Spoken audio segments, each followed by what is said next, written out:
अष्टमी। तो अष्टमी क्या होगी ये? इसी को कहते हैं गोपाष्टमी। कौन सी अष्टमी है ये? छठी के बाद क्या आएगी?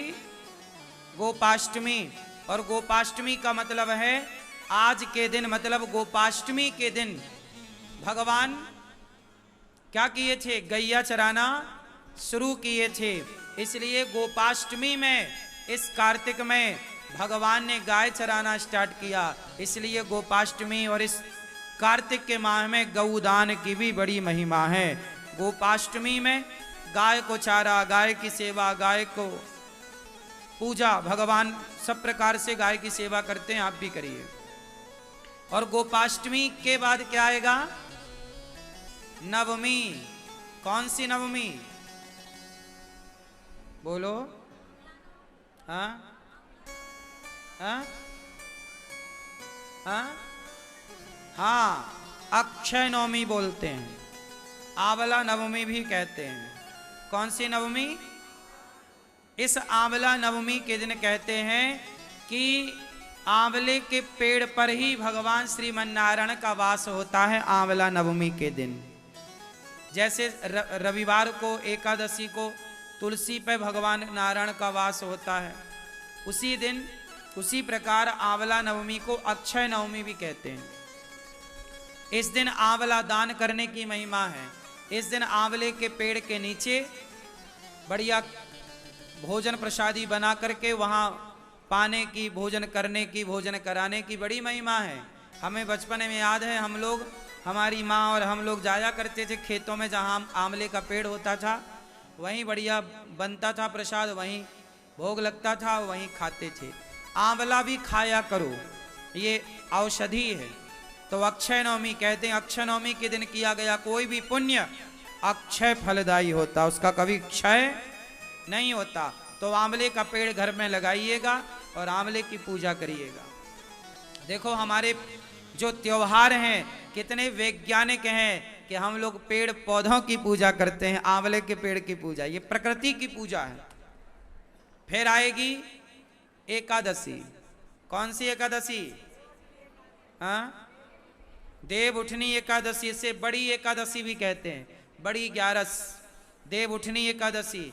इस एकादशी के दिन ही भगवान श्रीमन नारायण का, भगवान शालिग्राम जी का तुलसी जी के साथ विवाह होता है। तो आप लोग भी विवाह करिएगा,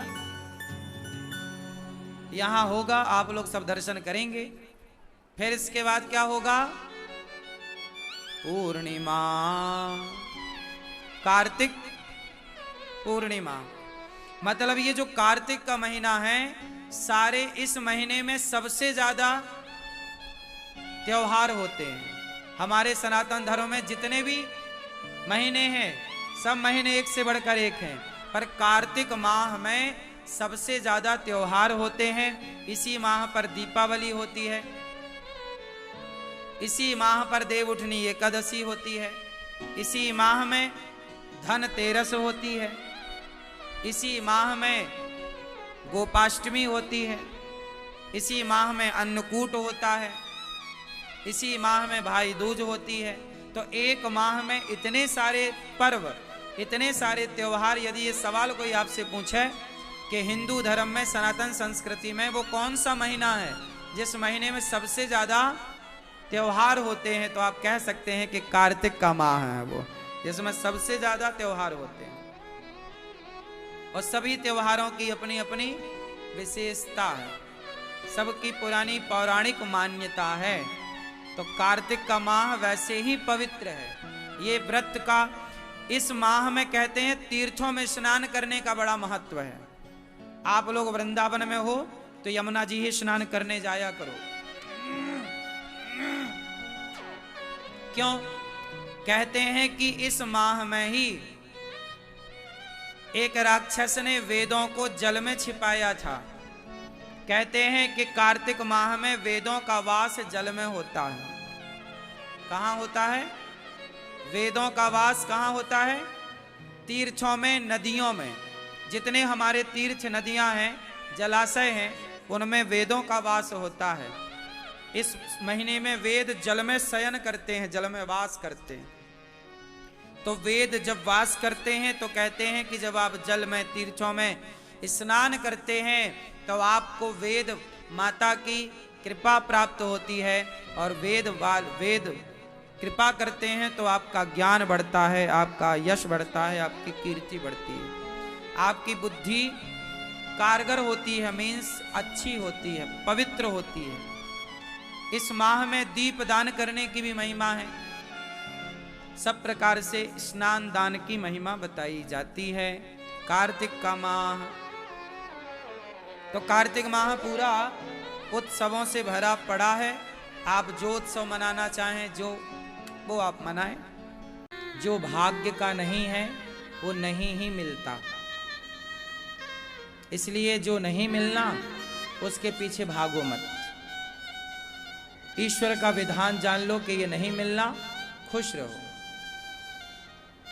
मिलना होता मिल जाता, नहीं मिलना रहा है ईश्वर की कोई लीला है, कोई बढ़िया चाहते होंगे भगवान। नहीं मिल रहा, खुश रहो। आप लोग ना बड़े परेशान हो जाते हो, महाराज जी बेटा तो होना ही चाहिए होना चाहिए। भगवान करें आप सबके बेटा हो, बेटी हो, खूब बच्चे हो आपके, लेकिन नहीं हो रहा है तो क्या करोगे? डॉक्टरों को भी तो बहुत दिखाया, बहुत पूजा पाठ भी करी, मन्नतें भी मांगी, नहीं हुआ, अब क्या करोगे? रोने से भी क्या होगा? रो के भी क्या पाओगे? रो तो रहे हो, इसलिए रो मत, परेशान मत हो। जो नहीं मिलता वो ईश्वर की मर्जी है। नहीं मिलता मतलब ये सोचो कि आपको बेटा मिलता तो आप उस बेटे को पाकर बहुत परेशान होते, बहुत बड़े संकट आते बेटे के बाद। तो ईश्वर ने आपको उन बड़े बड़े संकटों से बचाने के लिए बेटा दिया ही नहीं, क्योंकि देकर जाता ना तो ज्यादा कष्ट था। नहीं हुआ तो एक ही बात है कि नहीं हुआ, हो करके यदि नालायक निकल गया बेटा, यदि रास्ता भटक जाए ना तो माँ बाप को कहना पड़ता है कि इससे अच्छे तो हम बिना बच्चे के अच्छे थे। बेटा हो तो लायक ही हो, नालायक संतान ना हो। ना होना अच्छा है, हो करके वो नालायक निकल जाए वो बहुत सताता है। तो ईश्वर ने आपके ऊपर बहुत बड़ा संकट आने वाला था। कोई आप नहीं जानते ना कि कल आपके साथ क्या होने वाला है, लेकिन भगवान तो जानते हैं। इसलिए ईश्वर जिन्हें बच्चा नहीं देते तो सोच विचार कर ही नहीं देते। बच्चा क्यों होता है? माँ बाप का ऋण उतारने के लिए। जिसके सिर पर ऋण था वो तो आ गया चुकाने, तो जिसके सिर पर ऋण होता है उसके तो बच्चे होते हैं ऋण चुकाने के लिए। पर जिसके सिर पे कोई ऋण है ही नहीं, भगवान उसे फिर झंझट से बचाते हैं कि जब ऋण है ही नहीं तो बच्चे की जरूरत ही नहीं, तू तो ऑलरेडी मुक्त है। तेरा बेटा तुझे क्या मुक्त करेगा? तेरे अच्छे कर्मों ने तुझे मुक्त कर रखा है। और बेटे से ही सब होता है ऐसा नहीं है। मीराबाई के कोई बेटा नहीं था, स्वामी विवेकानंद जी के कोई बेटा नहीं था, तुलसीदास जी के कोई बेटा नहीं था। बच्चे से ही सब होता है ऐसा नहीं है। कोई बात नहीं हो रहा, बच्चे हो जाएं तो बड़ी कृपा, ना होए तो भी कृपा। तेरे फूलों से भी प्यार, तेरे कांटों से भी प्यार। बेटा बेटी ये सब ईश्वर का दिया हुआ है, इसलिए दे दें तो खुश रहो, नहीं मिला तो सेवा करो समाज की। समाज की सेवा करो। हमारे एक मैया है, उनके कोई बेटा नहीं है, तो वो आती हैं हर महीने और गौरी गोपाल आश्रम में आकर गुरुकुल में 150 बच्चे पढ़ते हैं। उन बच्चों को अपने हाथ से कहीं फल देकर जाती हैं, कहीं बच्चों को किताब देकर जाती हैं, कॉपियां देकर जाती हैं। किसी ने पूछा कि माता जी आप इतना सेवा क्यों करती हो?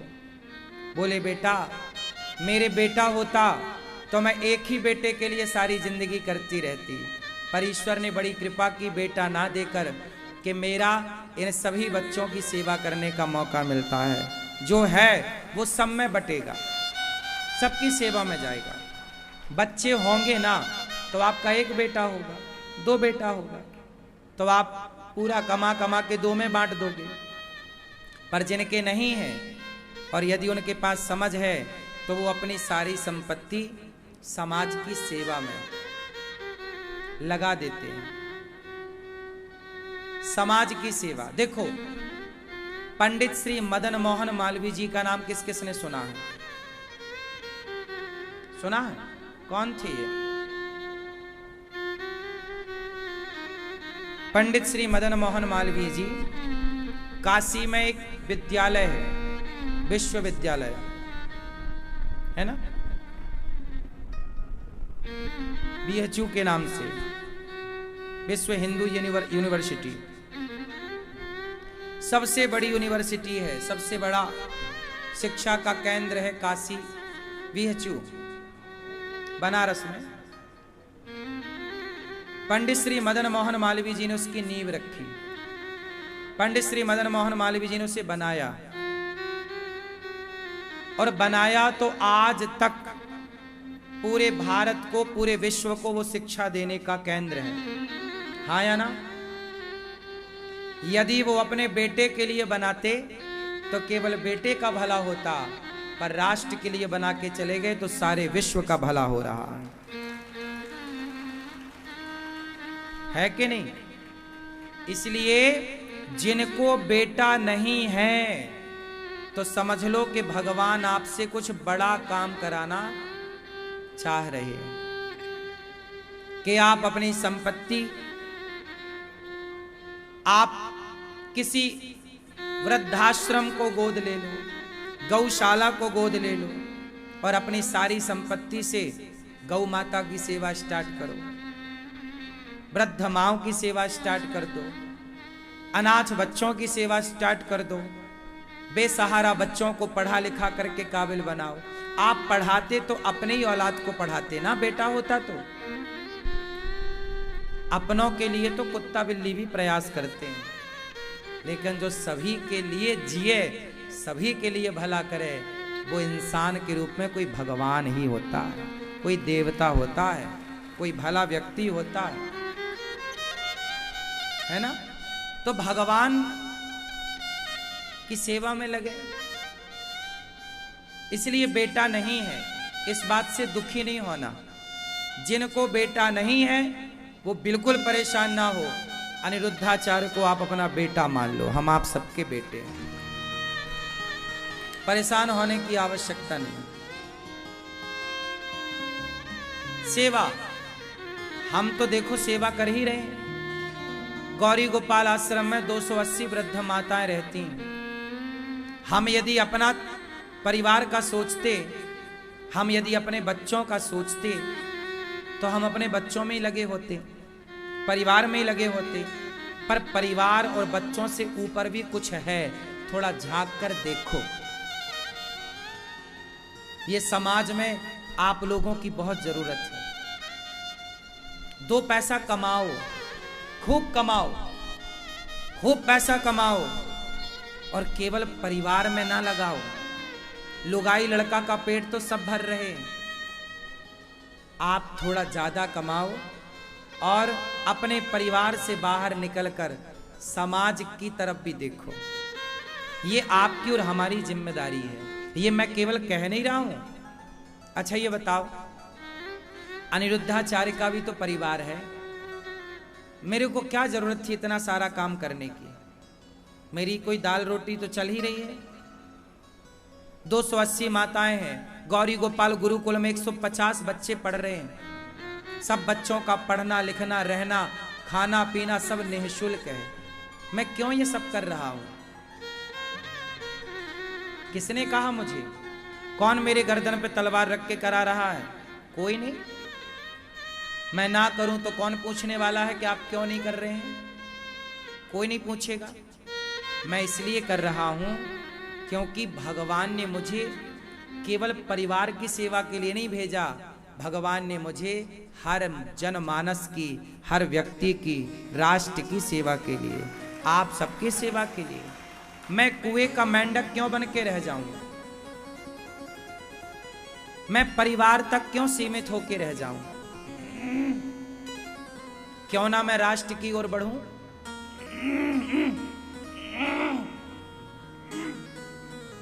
क्यों ना मैं समाज की सेवा करूं? इसलिए आप भी परिवार तक ही ना सोचा करो, परिवार से ऊपर उठो, अपने स्वार्थों से थोड़ा ऊपर उठ जाओ। यदि आज का इंसान अपने स्वार्थों को किनारे कर दे और अपने स्वार्थों को नीचे करके राष्ट्र को ऊपर रखे ना, तो भारत सबसे श्रेष्ठ विश्व में विश्व गुरु हो जाएगा। आदमी अपना स्वार्थ नहीं छोड़ पाता, 4 लोगों के लिए कमा कमा के मर जाता है। आपके घर में कितने लोग हैं? जरा सब लोग बताओ, बोलो, सब लोग से पूछ रहा हूं। किसी के घर में 4 लोग हैं, किसी के घर में 5 लोग हैं, किसी के घर में 10 लोग हैं। क्यों? सही है। किसी के घर में 20 लोग होंगे बस। क्यों? आप 50 साल के हो रहे हो, 40 साल के हो गए, आपकी आयु इतनी बड़ी हो गई, इतनी लंबी आयु में तुमने केवल 5-7 लोगों के लिए जीवन गुजार दिया। तुम्हें नहीं लगता कि तुम गलत कर रहे हो? ये मानव का शरीर केवल 7 लोगों के लिए नहीं मिलता रे भैया। ये मानव शरीर केवल 7 और 10 लोगों के लिए नहीं मिलता कि तुम सारी जिंदगी बस परिवार परिवार परिवार में लगे लगे मर जाओ ना। परिवार में तो कुत्ते बिल्ली भी लगे हैं, नहीं लगे? चिड़िया भी अपने परिवार का पालन पोषण कर रही है। फिर चिड़िया भी परिवार का पालन करे, तुम भी परिवार में ही लगे रहो, तो इंसान में और तुम में अंतर क्या रह जाए? इंसान में और वो जानवरों में, पक्षियों में अंतर क्या रह जाएगा? केवल 7 लोग ना हो, परिवार से ऊपर राष्ट्र है, भारत है। और गौरी गोपाल आश्रम में जो वृद्ध माताएं रहती हैं, जिनके अपनों ने सताकर ठुकरा कर निकाल दिया, आप बताओ, इन माओं की सेवा यहां हो रही है। गौरी गोपाल भगवान की रसोई चलती, कोई भी आ जाए, सबको पेट भर भोजन मिल रहा। आपको क्या लगता है, क्या यह राष्ट्र की सेवा नहीं है? मैंने अपने परिवार से ऊपर उठकर ना सोचा होता तो क्या गौरी गोपाल आश्रम में इतनी सारी सेवाएं संभव थीं? सारे लोग अपने परिवार में ही तो उलझे हैं। कौन निकल रहा है परिवार से आगे, बताओ? इसलिए हाथ जोड़ के कहता हूं, अपने बच्चों को केवल परिवार तक सीमित ना रखो, बच्चों के अंदर राष्ट्र भक्ति भरो, राष्ट्र प्रेम भरो। और आपके अंदर क्षमता है। पंडित श्री मदन मोहन मालवीय जी ने यदि इतना बड़ा विश्वविद्यालय बनाया, तो आप भी एक इतिहास तो मरने के पहले रच ही सकते हैं। तो मरना तो सबको है साहब। आओ कसम खाते हैं कि मरने के पहले कोई देश के लिए बड़ा इतिहास रचेंगे, देश के लिए कोई बड़ा, देश के लिए बड़ा इतिहास रचेंगे। क्यों रचोगे? तुम भी बड़े होकर पैसा कमाओ, सामर्थ्यवान बनो, तुम भी एक गौशाला बनवाओ, गाय की सेवा करो, तुम भी बेसहारा माँ की सेवा करो, तुम भी किसी बहन बेटी का विवाह करो, तुम भी प्यासे को पानी पिलवाओ, भूखे के लिए अन्न क्षेत्र खोलो, करो सेवा। सर्दियों में जो ठिठुर रहे हैं, आओ उन्हें कंबल देते हैं। सोचो, अपने लिए तो कंबल सब खरीदते हैं, अपने लिए तो बढ़िया हलवा पूड़ी सब लाते हैं। हम जब सोते हैं ना तो सवेरे जागने के पहले भगवान से सोने के पहले ये कहकर सोते हैं कि प्रभु कल ये शरीर यदि समाज की सेवा में काम आए, सेवा यदि शरीर से होए तो ही जगाना, वरना जगाने की जरूरत नहीं है। सवेरे हम किसी के काम आए तो ही जागें, वरना सोते ही रह जाएं। क्या जरूरत है जागने की? हम बोझ बन के क्यों जिए धरती पे? हमारे होने से, अच्छा आपके होने से कितनों का फायदा है बताओ, उत्तर दो। आपके होने से कितनों का फायदा है? मैया बताओ, भैया आप बताओ, आपके होने से कितनों को फायदा है? हाँ? केवल बेटे को, केवल पत्नी को, केवल आपकी माँ को और आपके पिता को। आपके होने से केवल आपके माँ बाप का फायदा है, आपके बच्चों को और आपकी पत्नी को फायदा है। इनके अतिरिक्त किसका फायदा है? कुछ रिश्तेदारों को आप हेल्प कर देते होंगे तो आपके होने से उनका भी फायदा है, गिने चुने, है ना। लेकिन अनिरुद्धाचार्य के होने से कितने लोगों का फायदा है? हमारे होने से जब तक हम हैं तब तक तो फायदा है ही नहीं है। क्यों? हमारे होने से ना किसी को नुकसान नहीं। कोई ये नहीं कह सकता कि अनिरुद्धाचार्य के कारण हमारा नुकसान हो गया। हमारे होने से बेसहारा माओ की सेवा करने का हमें सौभाग्य मिल रहा है। हमारे होने से 150 बच्चे, यदि बेसहारा बच्चों को शिक्षा मिल रही हो, वृद्ध माओ की सेवा हो रही हो, सब भक्तों को भोजन मिल रहा हो, तो ये सब करने वाले तो भगवान ही हैं, लेकिन उन्होंने इस दास को निमित्त बना रखा है। तो मैं निमित्त बनकर भी ईमानदारी से ईश्वर का प्रतिनिधि बनकर, ईश्वर ने मुझे इस काम के लिए चुना है, करने वाले भगवान हैं, लेकिन मैं उनका प्रतिनिधि बनकर यदि कार्य कर रहा हूं तो ईमानदारी से ही तो कर रहा हूं। तो मेरे होने से बहुत लोगों को फायदा है। बोलो हाँ या ना? फायदा है। बेचारे सोशल मीडिया में बहुत सारे लोग मेरे होने से हंस लेते हैं, है ना। तो बहुत लोगों को फायदा है। किसी के आंसू पहुंचे जाते हैं गौरी गोपाल में बेसहारा माओ के, तो मेरे होने से फायदा है। अब ये सवाल आपसे कि आप कुएं के मेंढक बनकर ना रहिए, समाज के लिए कुछ सोचिए, आप भी कुछ करिए कि आप क्या कर सकते हैं। आप क्या अपने सेल्फ डिपेंड होके कुछ कर सकते हैं? नहीं, तो फिर गौरी गोपाल की ओर आप भी अपना एक हाथ बढ़ाइए, ताकि एक हाथ अनिरुद्धाचार्य के केवल 2 हाथ ना हो, आप सबका एक एक हाथ मिले तो हजारों हाथों की ताकत गौरी गोपाल में हो, और हम सब मिलकर एक इतिहास रचें। हम सब मिलकर समाज की सेवा का संकल्प लें। अकेले कोई नहीं कर सकता, तो हम सब मिल जाए। जहां सुमति तहां संपत्ति नाना। एक गट्ठा लकड़ी हो और 4 लोग उसमें हाथ लगाएं तो उसका भार कम हो जाता है, हल्का हो जाता है। इसलिए आप अपने बच्चों को ये जरूर सिखाइए कि बेटा केवल परिवार की नहीं, राष्ट्र की, समाज की सेवा करो। सेवा करने वाले बच्चे हों, इंसानों का सम्मान करने वाले बच्चे हों, लोगों के बहते हुए आंसुओं को पहुंचने वाले बच्चे हों, लोगों की पीड़ा दुख दर्द समझने वाले बच्चे हों। आजकल ना सच्ची बताएं, लोग दर्द नहीं समझते, पीड़ा नहीं समझते, तकलीफ नहीं समझते, है ना। लोग आजकल निर्दयी जैसे होते जा रहे हैं, निर्दयी, निर्मम। क्यों हो रहे हैं जानते हैं? क्योंकि मांसाहार करने लग गए कुछ लोग, और मांसाहार करने वाला तो निर्दयी होता है।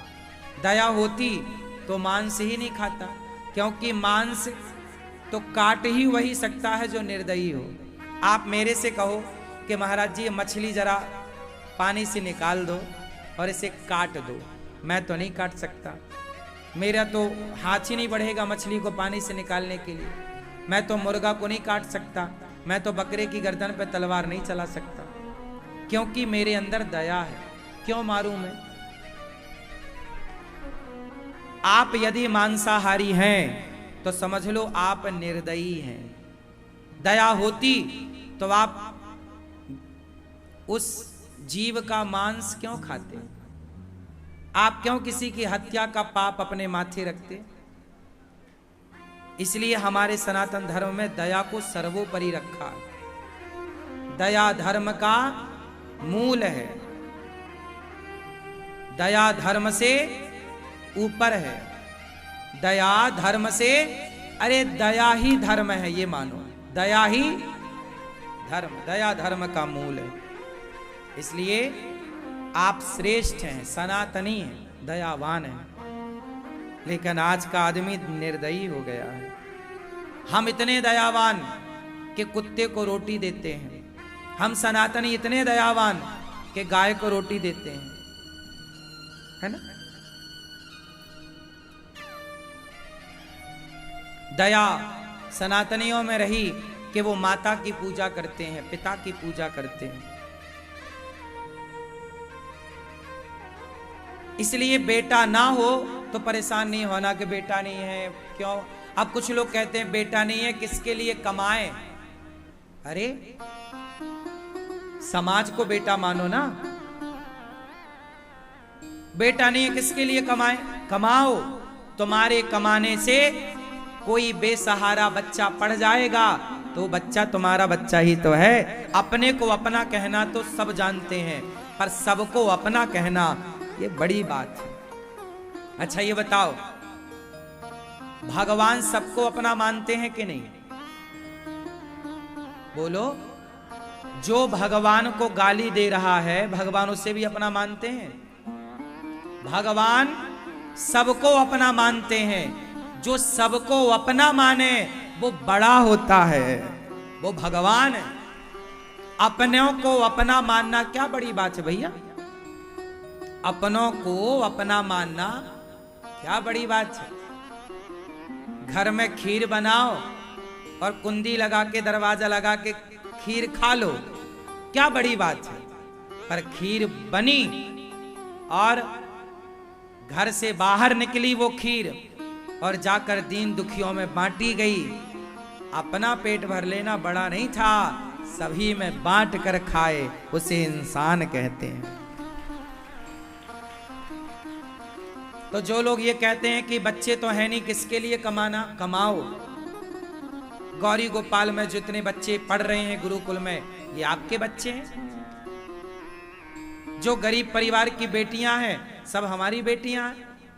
आओ हम किसी बेटी का ब्याह करते हैं, आओ हम किसी बच्चे की पढ़ाई कराते हैं, आओ हम किसी बेसहारा माँ का सहारा बनते हैं, आओ हम किसी कत्ल खाने में जा रही गाय को बचाकर उसे चारा देते हैं, उसे दवाई देते हैं, उसका इलाज करते हैं। आओ करें सेवा। आप कहते हो बच्चा नहीं है तो क्या है साहब, क्या है, किसके लिए जिए? क्या केवल एक बेटे के लिए तुम थे ना? एक बेटे के पीछे भाग रहे थे ना? सीमित ना रहो साहब। बेटे की सेवा करने वाला महान नहीं हुआ। बेटे के लिए जो माँ बाप का कर्तव्य है वो करो, पर समाज की सेवा,